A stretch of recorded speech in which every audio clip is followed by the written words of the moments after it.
Nomadland with Frances McDormand is one of this year's best movies.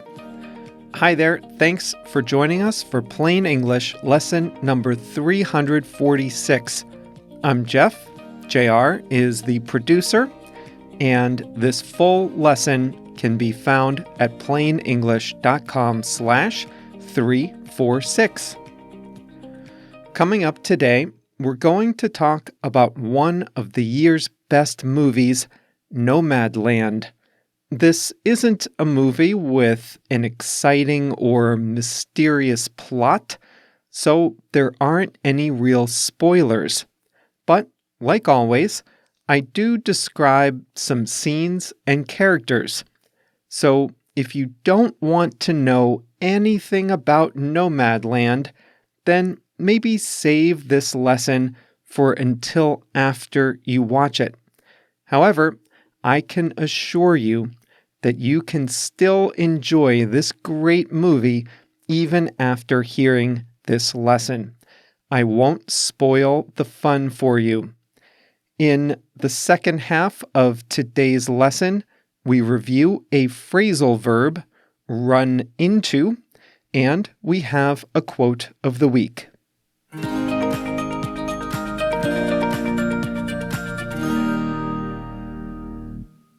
In Nomadland, we meet a character and a lifestyle that's not often given a prominent role in Hollywood movies.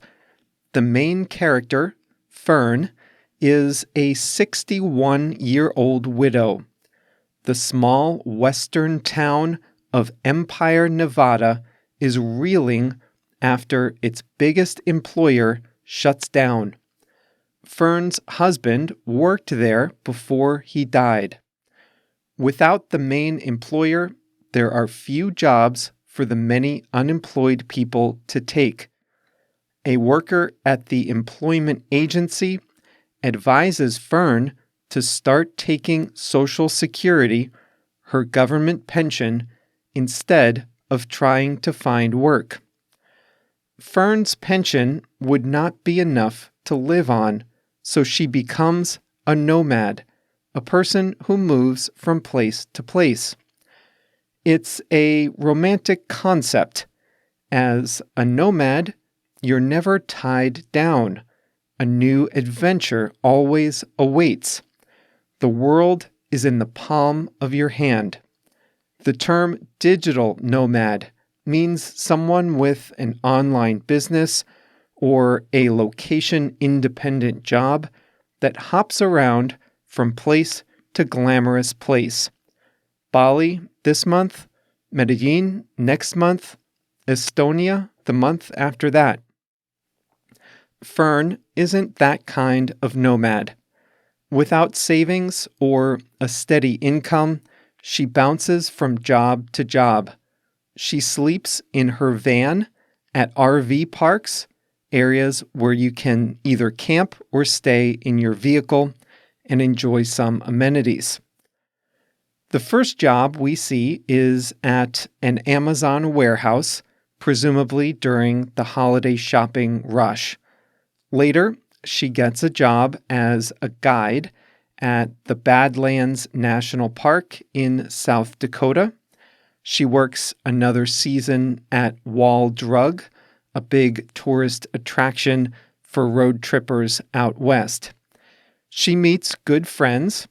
One convinces her to attend a convention for nomads in the South. There, she finds more friends, a support system, and a community of people who lead a similar lifestyle, some by choice, others not. Most are older, all are living on the fringes of the economy. The jobs they get are insecure and pay low wages. The most poignant scene takes place in a sporting goods store back in Empire, Nevada. Fern is idly browsing camping gear, and she falls asleep in a chair.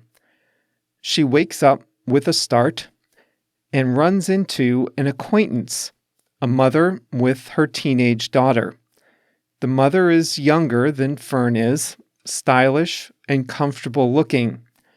We learn they had been friends before and that Fern had even tutored the daughter. The mother gives Fern a compassionate look and delicately inquires about where Fern is living. When Fern answers that she is in her van, she implies that it's temporary, that she's between houses. The mother leans in and offers, in a quiet voice, to let Fern stay with them. But Fern won't hear of it. She has her pride and won't let herself accept the charity of another person. She declines the offer, and it clearly pains the mother that her offer was not accepted. A few seconds later, the teenager approaches Fern without her mother present. They chat pleasantly for a bit. "My mom says you're homeless," the teenager then says. "Is that true?" And so we learn what is said about Fern behind closed doors. We can feel the judgment in the word homeless and the way it wounds Fern's pride. Fern replies that she isn't homeless, she's just houseless. But she is homeless in the way most people understand the word. She doesn't have a fixed address. She doesn't have a bathroom or running water. All her belongings are in a van. She has a friend, Dave, who harbors romantic thoughts for Fern. Dave is on the road too, moving from job to job in the West. He has a complicated family history, but his son invites him to visit his newborn grandchild. Dave invites Fern along, and Fern, surprisingly, accepts. The house is beautiful, warm, and welcoming. There is good food and wine at dinner. The furniture is comfortable. There's a nice yard. It's everything you would want in a family home. It's the picture-perfect definition of family and comfort. Fern hates it. She clearly doesn't fit in. She can't seem to join in the conversation. The rest of Dave's family looks at her with a mixture of suspicion and concern. At night, Fern lies awake in the comfortable bed in a well-appointed bedroom by herself, but she can't sleep. In the darkness, she flees and sleeps the rest of the night in her van parked in the driveway. There are several scenes like this. We don't know exactly what Fern wants or how she feels. She is mourning the loss of her husband and the life that they had together. She reminisces about their modest home in Empire with a clear view to the mountains. But she can't go back to that house, and she doesn't try to recreate her life elsewhere. She can work. We see that she's a hard worker. She moves from job to job, but she doesn't ever get fired. She goofs off a little, but never acts unethically. She's good with people. There should be a place for her in this world to work, to build a stable life. But the lure of the road is always calling. No job is worth sticking around for, and Fern never seems to be able to stay in one spot. Without the stability of a paycheck, she's always just one crisis away from desperation. People help her. Other nomads take her under their wing, teaching her how to survive in a van, how to use a makeshift toilet, how to repair a flat tire, how to find the parking lots that let you stay overnight. Her sister lends her money. Dave is a good friend and wants to be more, but as soon as anyone gets close emotionally to help in more than just a material way, Fern withdraws. The road is always an excuse to put distance between her and others. The emotion I felt during the whole movie is this desperate sadness, this idea that Fern has been robbed of a life with her husband and simultaneously robbed of the town where they lived. Unable to grieve in comfortable surroundings and without a support system, Fern is cut loose to a world she wasn't quite prepared to live in. The end is disquieting. The main conflict is not resolved. She doesn't live happily ever after in a beautiful home with Dave. It challenges you to think, though, that maybe she is happy in her own way, because not everyone's happiness will look the same, nor everyone's grief.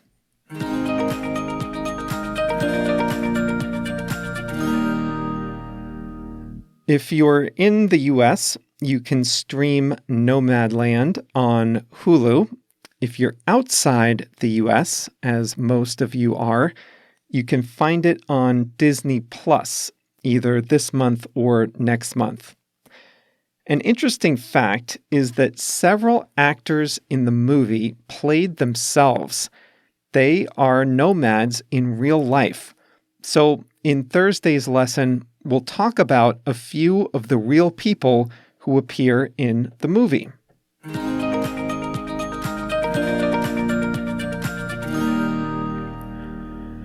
Today's phrasal verb is run into.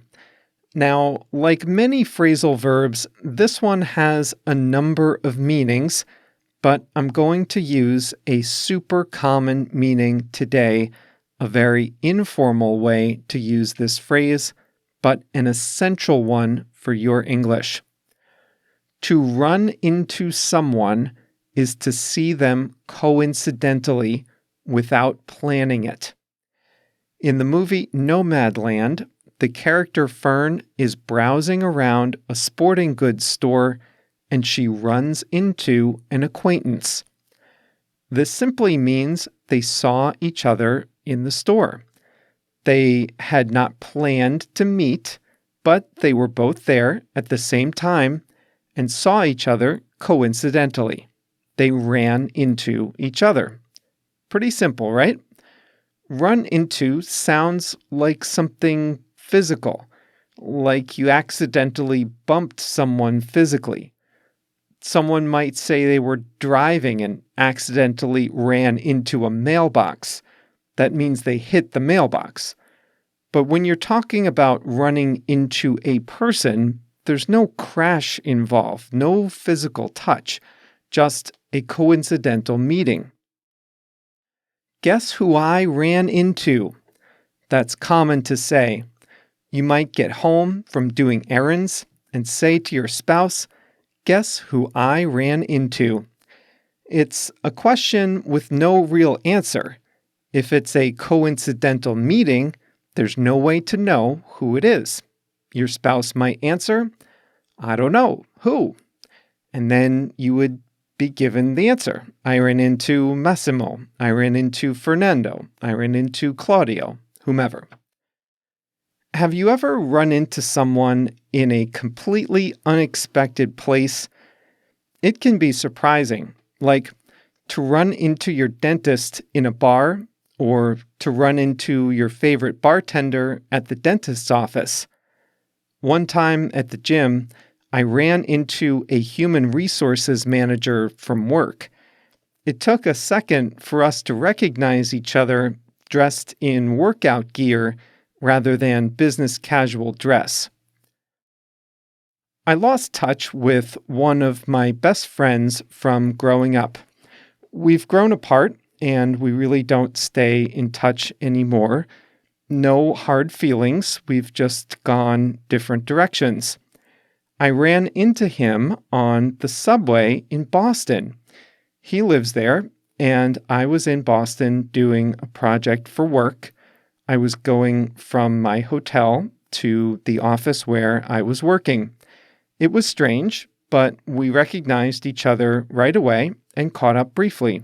We ran into each other. This is really weird, but I run into a former coworker a lot in New York. New York is a big city, but you do, surprisingly, run into people there. I have a former coworker that I'm friendly with, but we don't really keep in touch too actively. However, I've run into him at least 3 times on the streets of New York, and then once I ran into him on a train in New Jersey.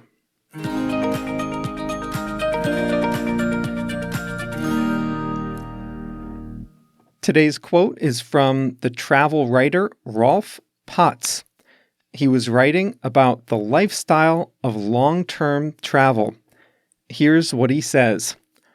Long-term travel isn't an act of rebellion against society. It's an act of common sense within society. That's probably an answer to the perception that traveling long-term, meaning in an RV or a travel van, is like opting out of mainstream society. That attitude is certainly present in some of the characters we see in Nomadland, but that's not how everyone sees it. So here's that quote again from Rolf Potts. Long-term travel isn't an act of rebellion against society. It's an act of common sense within society. And that's all today. Remember, we'll continue with this movie on Thursday's lesson. We'll focus more about the nomads themselves and the conditions that led them to this lifestyle. We'll talk about 3 real-life nomads that played themselves and unexpectedly found themselves in one of the most celebrated movies of the year. So that's coming up on Thursday. Remember to join us then.